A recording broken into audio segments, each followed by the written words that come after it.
Bismillahirrahmanirrahim. Alhamdulillahirabbil alamin wa bil arsyil azim. Rabbun nasi ajmain. Asyhadu an la ilaha illallah wa asyhadu anna Muhammadan Rasulullah. Ila jami'il makhluqin qadaman nabiyyin wa imaman mursalin. Allahumma sholli ala Muhammadin wa ala alihi wa sahbihi ajmain. Qala ta'ala fi kitabihil mubin. A'udzu billahi minasyaitonir rajim. Ya ayyuhalladzina amanu taqullaha haqqa tuqatih wa la tamutunna illa wa antum muslimun. Qala Rasulullah ta'ala haitsu ma kuntum. Amma ba'du. Bapak, Ibu dan saudara-saudara jamaah pengajian pada Maghrib Masjid At-Taqwa yang dirahmati oleh Allah. Alhamdulillah, kita patut bersyukur pada Allah Subhanahu wa Ta'ala karena masih diberi kesehatan oleh Allah, masih diberi kesempatan, masih diberi kekuatan, dan yang terpenting masih yang diberi hidayah oleh Allah Subhanahu wa Ta'ala sehingga kita bisa hadir di masjid ini untuk melaksanakan sholat maghrib secara berjamaah, dilanjutkan dengan kajian pada maghrib, pengajian pada maghrib, kemudian nanti sekaligus menunggu waktu isya. Ini suatu kondisi yang sangat mulia, kondisi yang sangat bagus sekali, karena di samping kita duduk dalam rangka tolakul ilm, tapi juga dalam rangka menunggu katanya waktu sholat isya. Kata Rasulullah, barang siapa yang duduk di masjid menunggu katanya sholat, maka duduknya itu sudah terhitung dengan pahala sholat. Ini sangat luar biasa. Belum ulama-ulama dari tolakul ilm. Shalawat dan salam semoga senantiasa tercurah pada junjungan kita ketika Nabi Muhammad Sallallahu Alaihi Wasallam. Jemaah yang dirahmati oleh Allah, pada pertemuan sebelumnya kita sudah membahas persoalan tauhid, termasuk juga membahas masalah mereka. Dan apabila kita melakukan satu amalan yang terindikasikan dalam kategori riya atau bukan, apakah itu qauli, dan memang yang paling banyak qauli, maka hendaknya kita segera bertaubat kepada Allah Subhanahu wa Ta'ala. Ada hadis Nabi yang mengatakan jadidu imanapun bila ilaha illallah, perbaharui iman kamu itu dengan la ilaha illallah. Sehingga seringkali ada orang akan terus senantiasa berusaha memperbaharui imannya dengan membaca dua kalimat syahadat. Dan juga ada pertemuan yang kemarin sudah disampaikan bahwa wajib bagi setiap mukallaf, tapi yang dimaksud mukallaf itu orang muslim yang balik dan berakal. Kalau disebut mukallaf, kaitannya dengan pelaksanaan syariat Islam itu muslim balik berakal. Maka wajib bagi setiap mukallaf itu untuk memenuhi tuntutan atau melaksanakan apa-apa yang telah Allah wajibkan dan memerintahkan, menyuruh, menganjurkan baik itu keluarganya maupun orang lain untuk melaksanakan kewajiban tersebut, baik dengan anjuran maupun dengan paksaan bila mampu. Dan wajib pula untuk mencegah perbuatan-perbuatan mungkar. Kalau tidak mampu dengan kekuatan, dengan paksaan, minimal dengan hatinya dalam bentuk mengingkari kemungkaran tersebut dan berdoa agar kemungkaran tersebut menjadi hilang serta kita tidak berada di dalam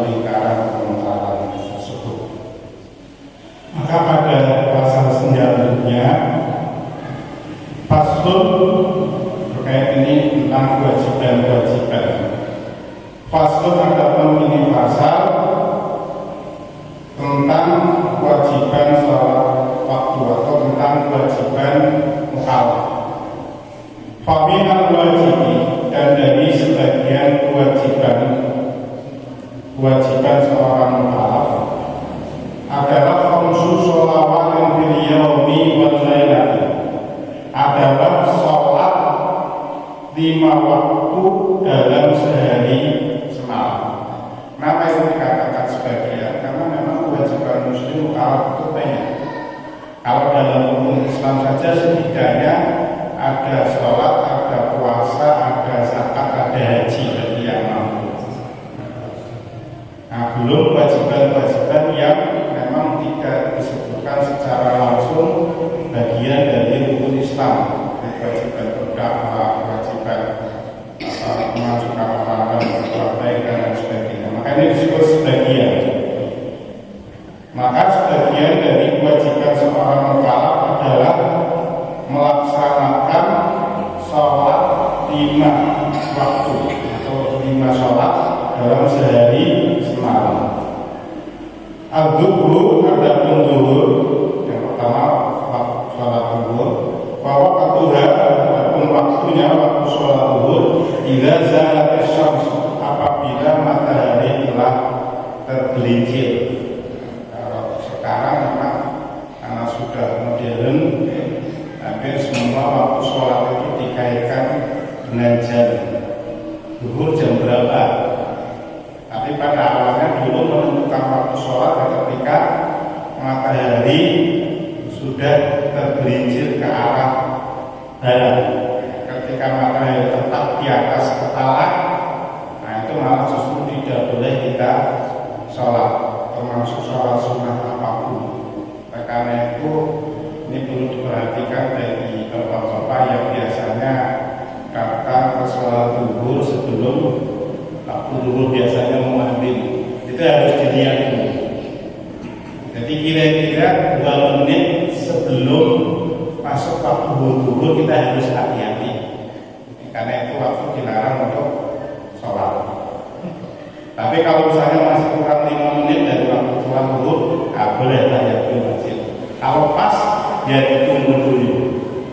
Kira-kira kalau sudah masuk waktu zuhur baru sholat tahiyatul masjid. Karena ketika matahari tepat di atas kepala, itu kita tidak boleh melaksanakan sholat. Terutama kan Jumat ya. Nah, makanya harus hati-hati. Jumat ya. Nah, alhamdulillah sudah ada apa? Ada jamnya. Jadi ketika matahari tergelincir, karena bila masih di kulli syai'in mislahu, sampai batasnya itu ketika bayang-bayang suatu benda sama dengan bendanya. Kalau bendanya 1 meter, bayang-bayangnya itu 1 meter. Wal asr adapun waktu asar wa waktuha min ba'di waktu dhuhri, yaitu setelah selesai waktu zuhur, berarti setelah panjang suatu benda lebih bayang-bayang suatu benda lebih panjang dari bendanya, walaupun selisih 1 cm, itu sudah masuk waktu asar. Tapi kalau sekarang nggak harus datang masjid terus mulai lampu dan oke terus ukur. Sekarang tidak pakai. Tapi ini menurut hadisnya.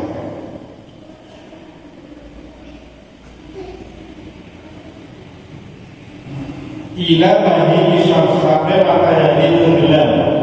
Wal maghrib adapun waktu maghrib, wa waqtuha min ba'di mahdi syams, dimulai dari setelah matahari tenggelam.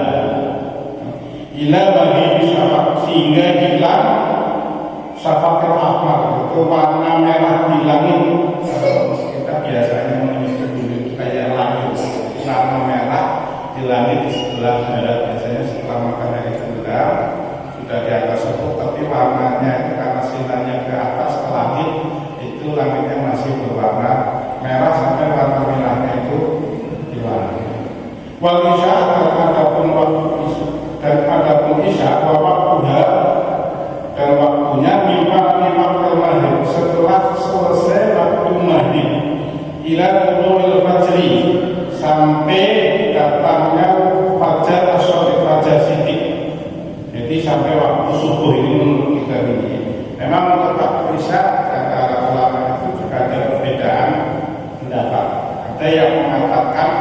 ila nisfil lail, karena ada hadis yang mengatakan bahwa waktu isya ila nisfil lail, ada waktu isya itu sampai pertengahan malam. Tapi juga ada hadis yang mengatakan wasolat isya, bahwasanya Rasulullah pernah sholat isya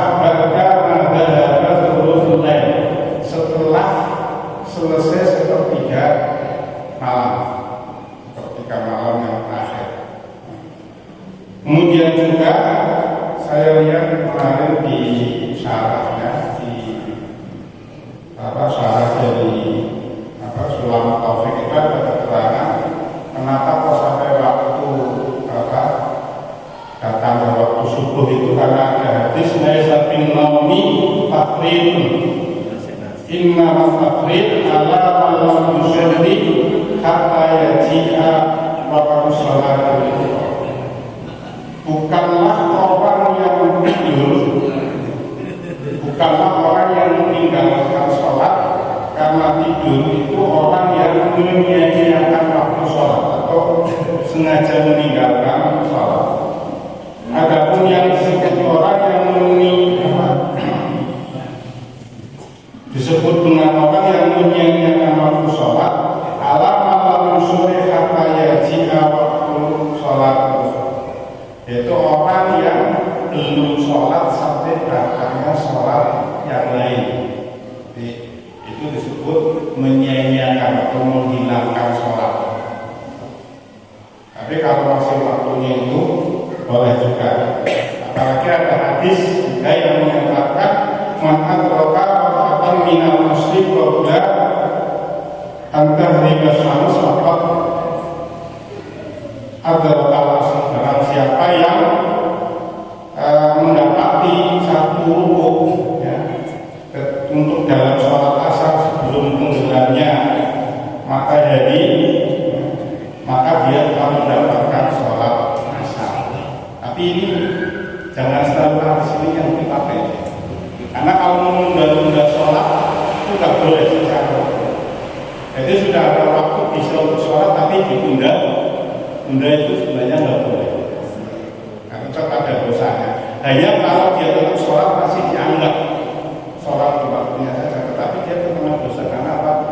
Dosa tadi termasuk jenis salah orang munafik, tidak qom bila sholati qomu usala. Kalau mereka sholat itu mereka sholatnya itu dengan bermalas-malasan. Ini terkait dengan yang mungkin karena ada wudhu, karena ada suatu kondisi, misalnya ada jamaah yang pulang dari Pemalang, tapi di perjalanan karena pengen cepat-cepat sampai rumah atau kondisi tidak mungkin berhenti di perjalanan, terus sampai rumah belum sempat sholat asar. Tapi dilihat waktu asarnya itu tinggal 5 menit, sudah hampir habis itu. Ya setelah wudhu tinggal 2 menit ya sudah terus asal dia dapat hukumnya itu masih dapat mengerjakan dikatakan sholat asar di waktu asar. Tapi kan itu karena ada kendala atau orang tertidur habis kerja pulang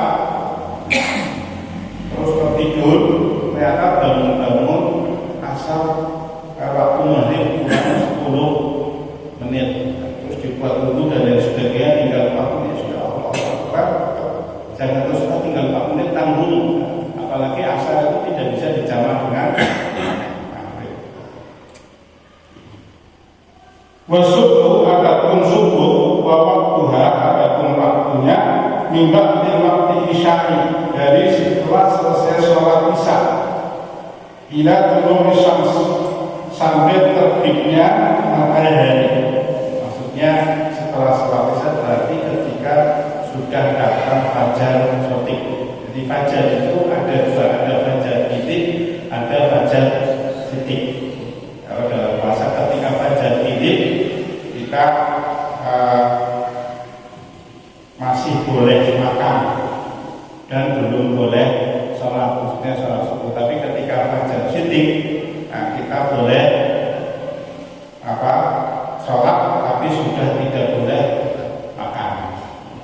waktunya subuh kalau sahur. Jadi ketika nanti di bulan Ramadan sudah ada imsak, kita masih boleh makan. Jadi imsak dalam pengertian orang Indonesia itu adalah informasi agar umat Islam itu berhati-hati karena waktu subuh sudah hampir datang. Jangan sampai ketika ada subuh masih mengunyah. Tapi kita alhamdulillah karena waktu sholat kita sedikit berbeda dengan waktu sholat yang dari Munak, kita selisih sekitar 8 menit atau 2 derajat. Tapi yang repot kalau bapak-bapak ini ternyata mereka subuhnya sudah tidur, sudah hampir mengikuti kita. Jadi kira-kira tidak sudah di sini 4 menit aja karena saya terlama di situ malah begitu baru stop sudah waktu subuh datang. Nah, terus pakai hati saya apabila datang waktu fajar atau waktu subuh sementara masih ada makanan kita maka habiskan makan habiskan yang kiri tapi kita ambil dulu kan. Fakat hadhihi maka kewajiban ini di awal tidak dilaksanakan pada waktunya ala kulli muslimin balighin aqilin tahirin atas setiap muslim yang balik yang berakal dan suci. Jadi ini ada keterangan tentang dilaksanakan hendaknya kewajiban tersebut pada waktunya. Kalau memang ada waktu yang disebut afdholiyah, waktu yang utama, ada yang disebut juga kondisi halul afdholiyatul hal. Jadi kondisi yang utama dalam sholat fardu. Kalau waktu yang utama sholat fardu ya di awal waktu itu yang utama. Tapi kondisi yang utama itu yang dikerjakan secara jamaah. Jika kalau saya tanya mana yang utama orang sholat zuhur di awal waktu sendirian dengan orang sholat zuhur berjamaah tapi tidak tepat di awal waktu. Nah, dari sisi kondisinya kadang-kadang maka yang berjamaah yang utama. Fayaqulu maka tidak boleh atau haram takdimuha mendahulukannya ala waktiha atas waktunya wa akhiruha dan mengakhirkannya dari waktunya di ghairi udhrin tanpa suatu udzur syar'i. Jadi tidak boleh mendahulukan mengerjakan sholat sebelum masuk waktu sholat dan tidak boleh mengerjakan sholat mengakhirkan tanpa udzur. Jadi sholat asar misalnya kalau sekarang misal jam 14:40 ya kalau masalah misalnya. Nah kemudian belum masuk puasa sudah sholat dulu itu nggak boleh. Atau karena sekarang ini waktu zuhur ini waktu subuh kan lebih cepat sekitar jam 5:20 ya. Nah terus karena mau bepergian masih setengah 5 sudah sholat subuh dulu tanggung ini kan. Orang-orang sempat sholat subuh lebih akhirnya belum masuk waktu subuh sudah sholat itu nggak boleh. Jadi sholat itu harus setelah masuk waktu. Dan tidak boleh mengakhirkan juga. Artinya dikerjakan di akhir-akhir atau ketika kecuali ada udzur syar'i. Nah, apa saja yang termasuk udzur syar'i? 1, ketiduran itu udzur syar'i. Karena dalam satu hadis itu Rufi'al Qalami an Salasin itu bahwa pena diangkat karena suatu 3 perkara antara lain itu orang yang tidur sehingga bangun. Hanya kalau orang ketiduran seperti tadi saya sampaikan tidur setelah zuhur ya, karena jam 2 tidur ternyata 12 bangun-bangun masuk waktu maghrib atau bangun justru ketika ada maghrib. Berarti kan sholat asalnya ini hilang, maka dia sholatnya itu ketika dia bukan yang jamaah asar dan maghrib, tapi dia sholat sahur. Karena tadi syar'i. Udzur syar'i yang lain, ini kalau saya jelaskan di beberapa ibu itu termasuk misalnya seorang ibu di rumah sendirian dengan anak kecil yang masih bayi, yang masih melangkah-langkah. Sampai waktu asar suaminya belum pulang, hujan besar. Akhirnya kalau dia sholat, dia khawatir anaknya nanti tidak ada yang jaga, mungkin akan membahayakan jiwanya. Ditunggu-tunggu sampai ada maghrib, ternyata suaminya belum pulang. Suaminya pulang setelah azan maghrib. Nah, ini termasuk udzur syar'i. Jadi dia menundanya karena tadi dalam rangka menjaga keselamatan anak kecil. Nah, itu termasuk udzur syar'i. Atau seorang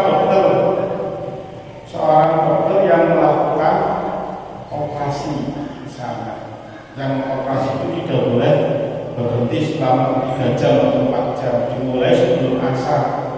Kan nggak mungkin belum jahitan belum selesai bergerak karena mau sholat asar dulu.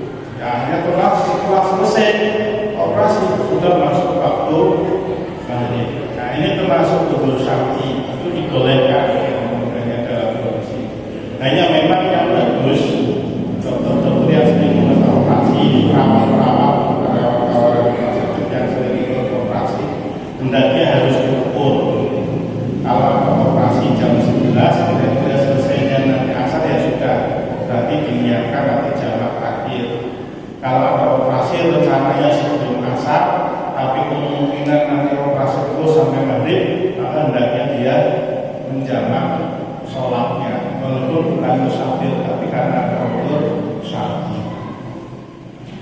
Fa'in toro'a, maka jika toro'a datang secara tiba-tiba, malimun sesuatu yang menghalangi untuk melakukan sholat, kahaidin seperti haid, ini bagi wanita. Ba'da ma'amahum min waktiha wa yasamuha wa tohbuha, setelah berlalu waktunya sholat yang telah dia usahakan dan sucinya, linahwi syarsilin seperti penyakit dasar, lazimanhu qadauha, maka wajib baginya mengqadau. Ini memang mendapat ulama Syafi'i, mazhab Syafi'i. Jadi yang dimaksud datang tiba-tiba seperti haid, ini biasanya pada wanita. Masuk waktu zuhur belum sholat, ya, mungkin niatnya nanti setengah 1 baru mau sholat karena kondisi cuaca panas. Tiba-tiba belum sholat, haidnya datang, sementara dia belum melaksanakan sholat. Maka menurut kita ini nanti kalau sudah selesai haid, dia bahasanya itu mengqadha. Kenapa? Karena dia meninggalkan itu karena suatu zuhur. Hanya saja kalau dalam fatwa di majelis tarjih tidak ditemukan, ya, artinya dasar yang kuat terkait dengan mengqadha sholat. Karena ada hadis guna mengqadha diqadai siang dalam mengqadha diqadai sholat. Kami para wanita itu diperintahkan untuk mengqadha puasa, tapi tidak diperintahkan mengqadha sholat. Jadi tidak ada qadha. Nah, itu terkait dengan wanita yang haid. Hanya ini kan kasusnya masuk waktu sholat, belum sempat sholat, tiba-tiba kakak. Menurut kita begitu, dia nanti ya berarti itu suci, langsung dia sholat dulu yang akhir kemarin tidak dilaksanakan. Al-zala atau zala hilang, tergelincir.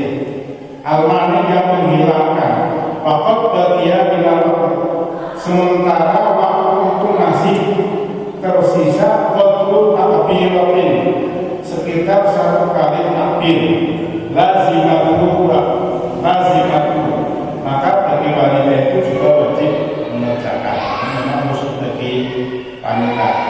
Jadi dalam kondisi haid, tiba-tiba pas masih waktu zuhur, misalnya zuhur waktu asar kurang 30 menit atau kurang 15 menit dan dia yakin haidnya sudah berhenti, maka dia wajib untuk segera bersuci mandi, ya,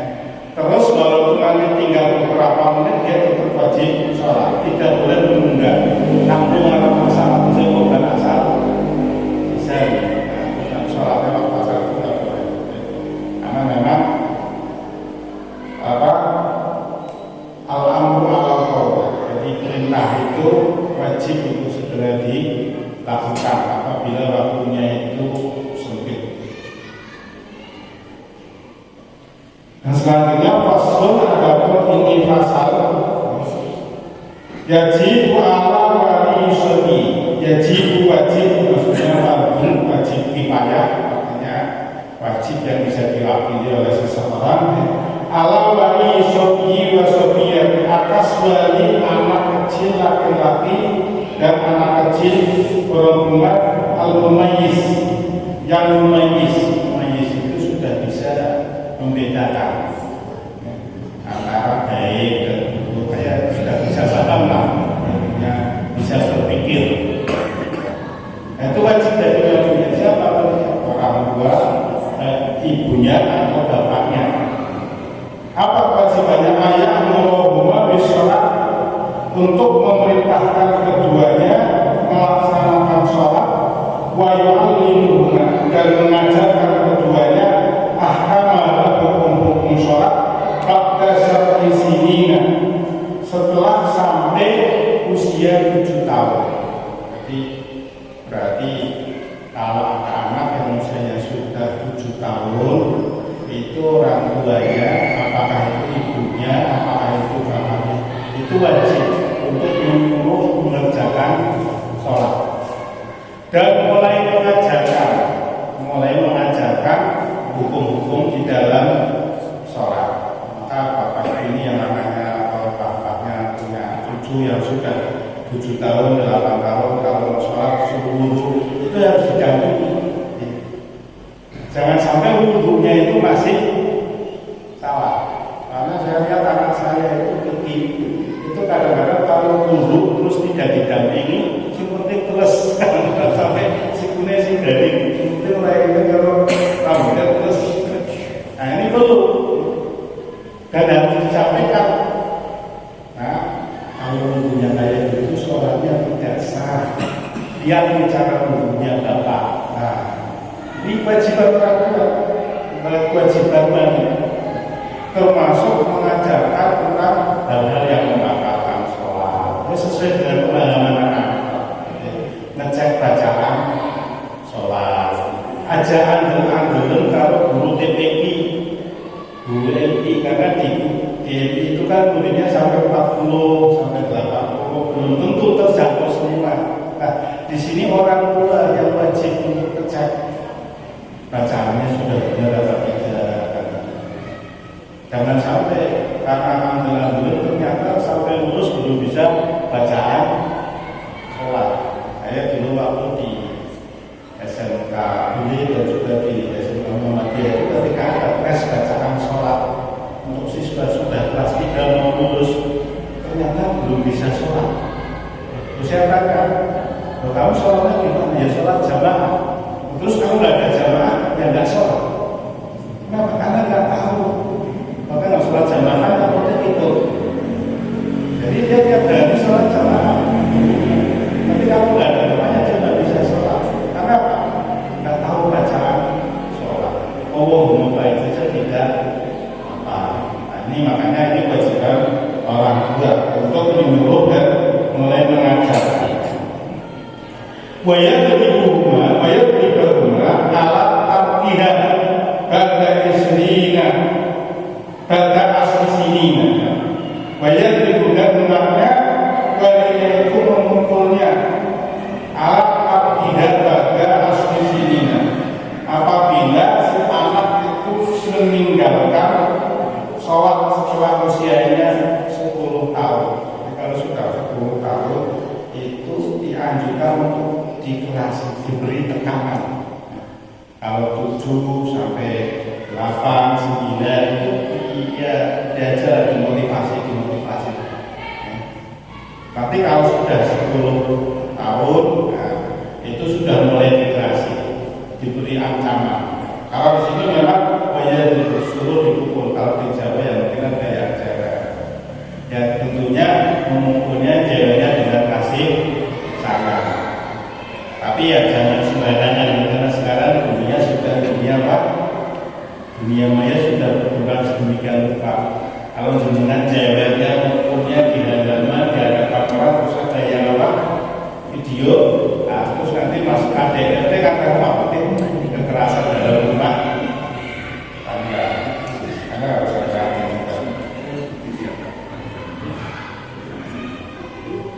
Kasalmen atau kau begitu juga seperti puasa apabila si anak mampu. Wajib alaihi dan wajib atas walinya juga taklimuhuma untuk mengajarkan keduanya minal akidati wal ahkam tentang akidah dan hukum-hukum syariat.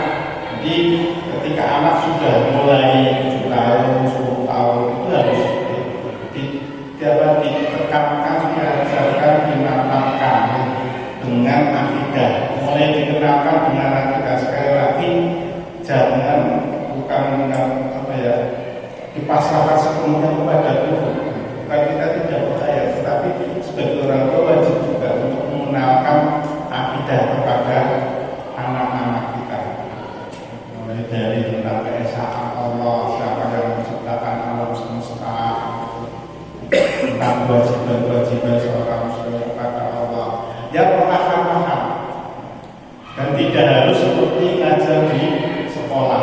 Tentu saja masing-masing orang tua itu punya metode sendiri, termasuk misalnya menyampaikan larangan mencuri, termasuk kalau anaknya perempuan sudah dilatih untuk menutup aurat dari kecil, dididik, itu kewajiban orang tua, kewajiban wali.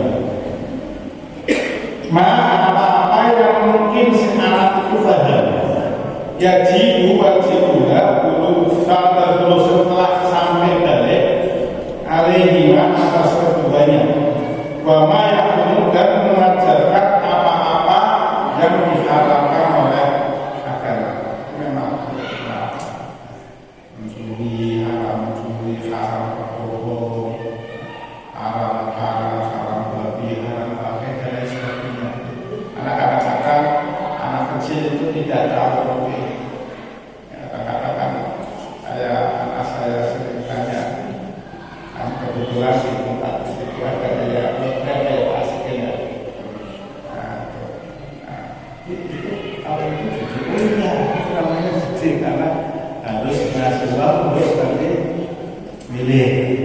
Kadang-kadang ditanya, kan sekarang di sekolah-sekolah, sekarang di sekolah ada orang jualan permen apa dulu itu, permen cecep isinya 5 satu bungkus, harganya sekian, nanti dapat hadiah ini.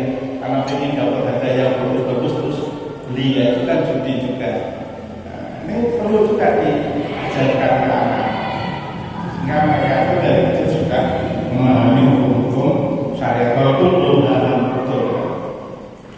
Wajib ala ulil amri, dan wajib pula atas ulil amri, baik al khalifah, maksudnya khalifah. Kalau di Indonesia juga khalifah. Apa kewajiban? Qadlu tarik sholat kasran imam itu.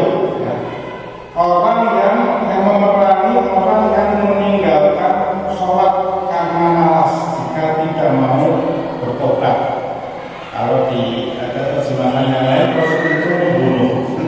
Jadi kalau ada orang ini, kalau diambil, dan ini nyatanya dengan khalifah. Ada orang yang mau sholat karena malas terus disuruh tobat tapi nggak mau, malah menentang misalnya. Itu kalau menurut ini itu proses bunuh. Ya paling tidak dihukum. Indonesia itu andikan ini dilakukan ketua penjara penuh. Banyak orang yang malas sholat. Wa hukmuhu muslim, sedangkan dia hukumnya masih sebagai muslim. Wa yajibu ala kulli muslimin, dan wajib pula atas setiap muslim amru ahlihi, untuk memerintahkan keluarganya dia terhadap kewajiban-kewajiban tadi, seperti kewajiban sholat. Yang dimaksud ahlihi keluarganya itu zawjatihi wa ahli baitihi wa ma'atinihi. Jadi yang dimaksud ahli itu satu istrinya, yang kedua anggota keluarganya, yang ketiga orang yang hidup dalam tanggungannya. Jadi kalau punya pembantu yang pembantunya hidup di situ 24 jam kerjanya, nah dia termasuk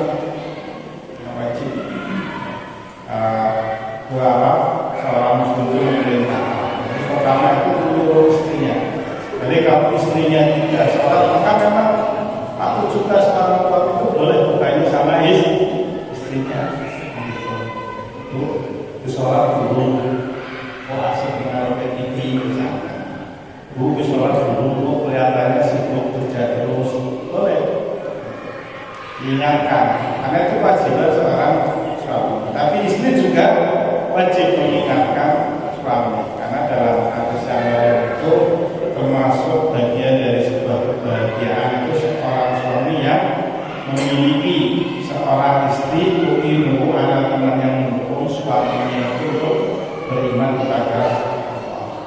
Terus memerintahkan anaknya, anaknya walaupun sudah besar, kalau anak masih dalam satu keluarga berarti masih dalam tanggungan. Ini kata-kata dulu saya sendiri masih merasa karena mungkin saya sudah besar, sudah 20 tahun, kadang orang tua nggak kasih sholat apa belum, padahal itu masih dalam tanggungan keluarga. Jadi tetap mengingatkan, bangunkan, mengingatkan. Nah, kalau nggak mau boleh sedikit dikasih. Wa ta'limuhum arkanah Rasulullah wa mubtidatia, dan mengajarkan tentang rukun-rukun sholat, syarat-syarat sholat dan hal-hal yang membatalkan sholat. Dan wajib pula bagi setiap orang yang mampu untuk menyampaikan itu. Bapak itu jamaah yang dirahmati Allah. Ini kajian kita ini semoga yang kita kaji ini sudah dilaksanakan oleh kita semuanya sebagai sekedar untuk memantapkan amalan kita. Tapi kalau belum ya kita mulai dari. Kalau aku tidak ada sesuatu